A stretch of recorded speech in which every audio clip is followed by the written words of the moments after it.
everyone and welcome to the Dead Famous Tag Round 2.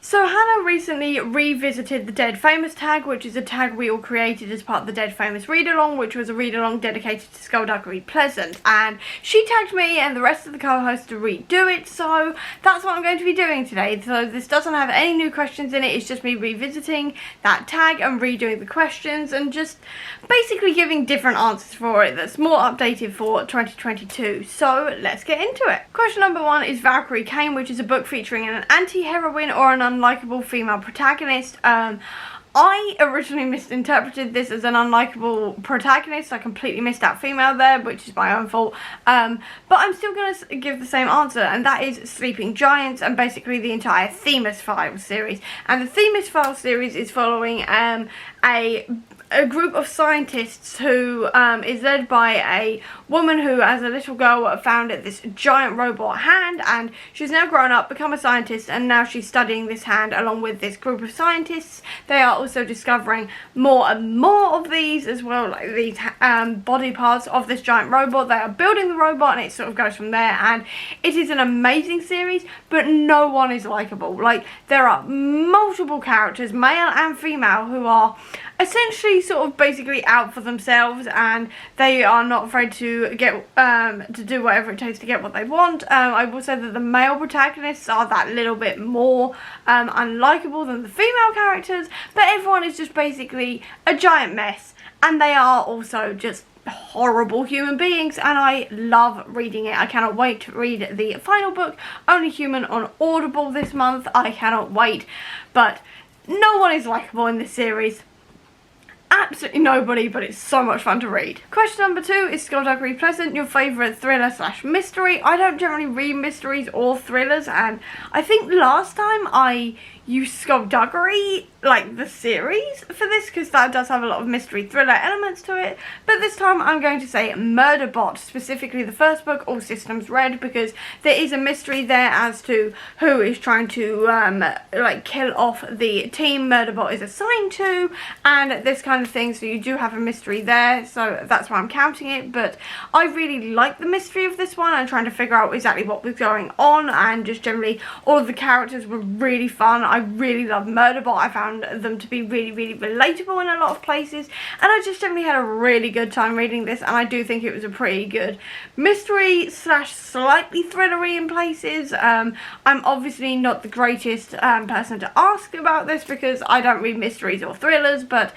by my standards it was a really good one, and I do know it's a really popular series anyway, so that's why I'm sort of counting it here, because I'm sure everyone knows what I mean when I say it's a mystery thriller type idea. Question number 3 is China Sorrows, a beautiful yet intimidating read, The Final Strife, because it is beautiful. I mean, it is absolutely stunning, and even the end papers are also absolutely stunning. There's nothing on the front, but I mean, the end papers and everything else is absolutely stunning on this book, but I am intimidated because I've seen a lot of hype for it recently, and also it's a bit of a chonker. I mean, it doesn't look that big on reflection, considering some of the other books I have on my TBR, but I think it's because it's a hardcover, and so it's bigger than most of my other books, so I'm intimidated in that way, but it is absolutely stunning, and I love looking at the shiny of it, and it's also a little bit shiny on the back.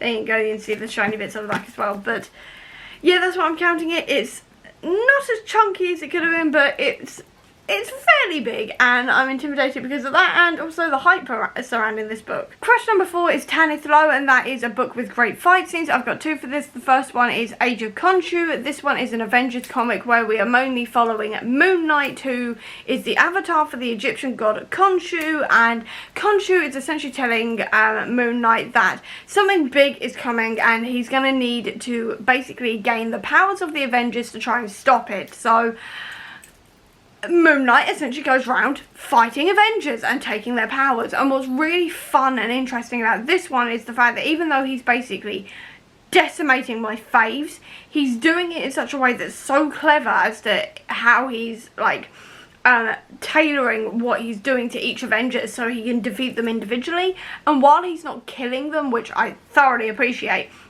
it was really fun just to see how Moon Knight was working on these things and how he was like doing it and things like this. I found all of that really fun. And then I've also got to mention as well, on top of this, Doctor Strange by Jason Aaron. Both of these are by Jason Aaron, actually. Jason Aaron does really inventive fight scenes, essentially. But Doctor Strange, the series by Jason Aaron, is one that I read recently, and it's basically following the idea that magic has been slowly been taken from the world, and Stephen Strange, Doctor Strange, and magic users such as Scarlet Witch. You've also got Ileana, aka Magic, Brother Voodoo.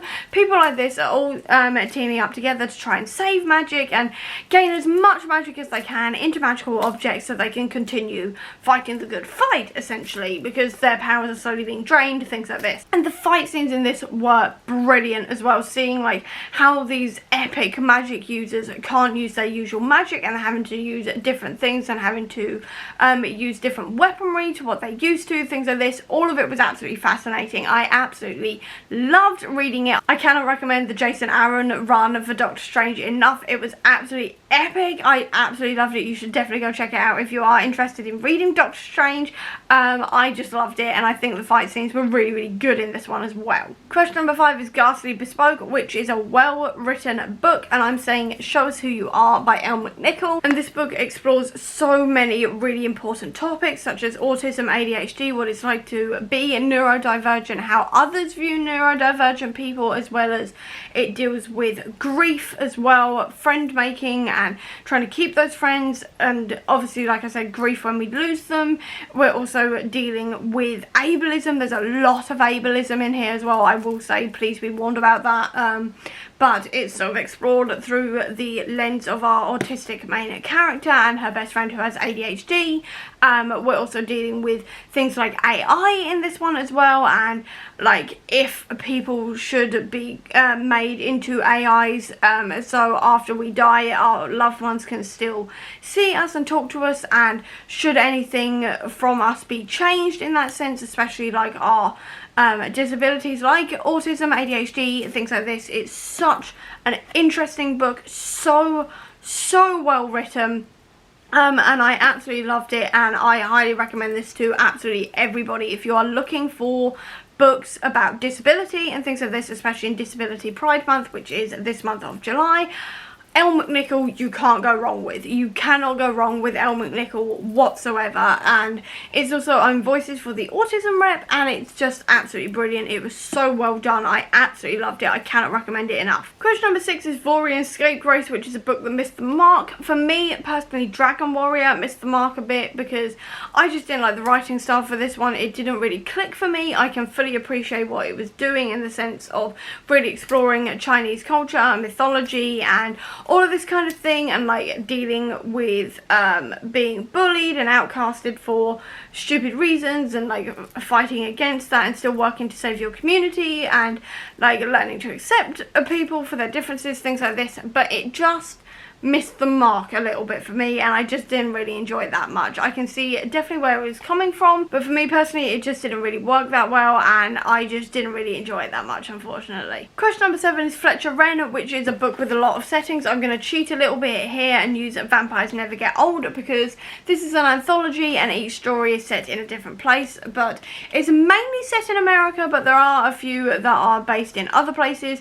Quite a lot of the time the setting isn't fully like stated in the book, but quite a lot of the time you do know that you are in America somewhere, or you are very clearly in another country. Specifically in the guidebook for newly sired Desi vampires, we're clearly not in America. It sounds like we may be in Pakistan or somewhere like that, so that's very interesting. And just generally there is a whole load of different settings in here, a whole load of different looks into the vampire myth and like the changing parts of the vampire myths throughout history and throughout cultures and things like this, and I absolutely loved this book so much. I obviously loved First Kill and the Guidebook to Newly Sired Desi Vampires, but I just generally really enjoyed all of the stories in this. It was absolutely brilliant, and I cannot recommend it enough. And then the final question is question number 8, which is Davina Ma, a book with a controversial topic.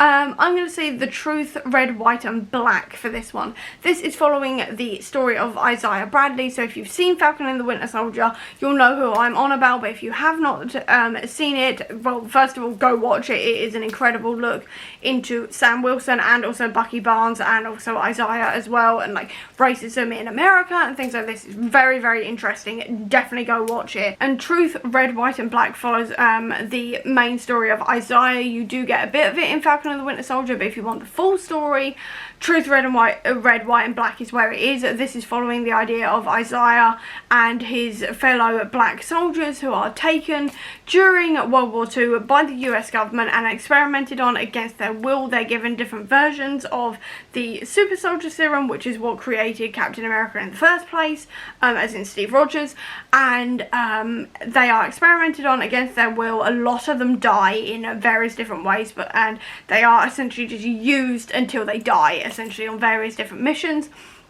And the one we follow mainly is Isaiah, who is known as the Black Captain America, and he is famous in black communities in the Marvel Universe for being the first black Captain America, because on a suicide mission, he's the final one left out of the soldiers who were experimented on. He's the one it worked on at most, as in the serum, and he is sent on a suicide mission, and he decides to take a version of the Captain America shield and the outfit, and he goes behind the enemy lines into a World War II concentration camp.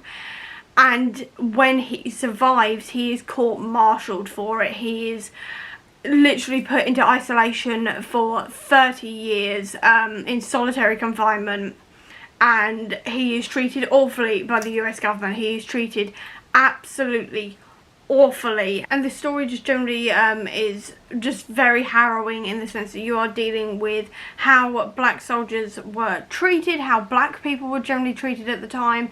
You're also dealing with the aftermath of the solitary confinement as well, and things like this. You're just dealing with all of this kind of thing, and the reason why this is even more harrowing than what it sounds like so far is the fact that with Isaiah being experimented on, this actually comes from truth, because there's a lot of experiments and things like this that were done unknowingly on black people in that time, and like throughout the 20th century, and probably even now, let's be honest here, where black people were experimented on and given different like medical procedures and things like this against their will, and they did not know that it was being done to them. They did not consent to this and things like this. So it's harrowing in that sense. We're also just dealing with racism in general, and like how the US Army treats its soldiers, and how even doing the right thing and things like this can still get you punished simply because you are black and you did not follow